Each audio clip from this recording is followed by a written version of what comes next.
ஆனல் fistula பௌத்திரத்துக்கும் ஆனல் abscess அதாவது பெரியானல் abscess seal கட்டிக்கும் என்ன ஒற்றுமை என்ன வித்தியாசம் இதுதான் வீடியோவில் நம்ம பார்க்க போகிறோம். வணக்கம், நான் doctor Anand, surgical oncologist and laparoscopic surgeon.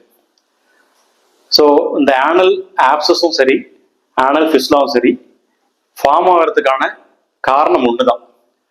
நம்ம ஏற்கனவே பல வீடியோவில் பேசின மாதிரி இந்த ஆசனவாய் சுற்றி உள்ள கிளான்ஸ் பெரியானல் கிளான்ஸ் இன்ஃபெக்ஷன் ஆகிறதுனால ஒவ்வொரு கட்டத்தில் ஒவ்வொரு வகையான தொந்தரவுகள் வரும்.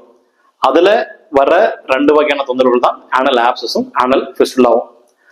ஸோ அந்த ஆனல் கிளான்ஸுடைய முகப்பு அதனுடைய ஓப்பனிங் க்ளோஸ் ஆகி உள்ள இன்ஃபெக்ஷன் தேங்கி நின்று அது ஸ்லோவாக இன்ஃபெக்ஷன் விரிவடையும் போது அந்த இடம் ஃபுல்லாக சீல் பஸ்ஸாக மாறும். ஸோ அந்த ஸ்டேஜில் நம்ம என்ன சொல்லுவோம் அப்படின்னா பெரியானல் ஆப்சஸ் அப்படின்னு சொல்லுவோம்.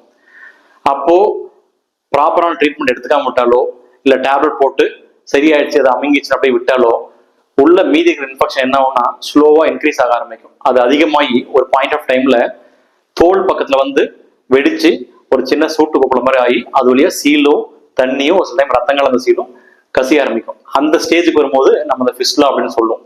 ஸோ ஃபிஸ்டுலான்னு சொல்லும் போது அந்த சீல்னால ஒரு துவாரம் மாதிரி இருக்கும், ஆப்சஸ் சொல்லும் போது சீல் மட்டும் இருக்கும். ஸோ பேசிக்காக பார்த்தீங்கன்னா இந்த பெரியானல் ஆப்சஸும் சரி ஃபிஸ்டுலாவும் சரி ஒரே காரணத்துக்கான பல்வேறு ஸ்டேஜில் வர வெவ்வேறு வியாதிகள் அப்படின்னு சொல்லலாம்.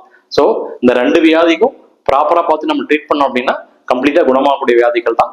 ஸோ இதில் பெரியானல் ஆப்சஸ்னா என்ன, ஃபிஸ்டுலா என்ன அப்படின்ற ஒரு வித்தியாசமும் ஒரு புரிதலும் உங்களுக்கு கிடைச்சிருக்கும்.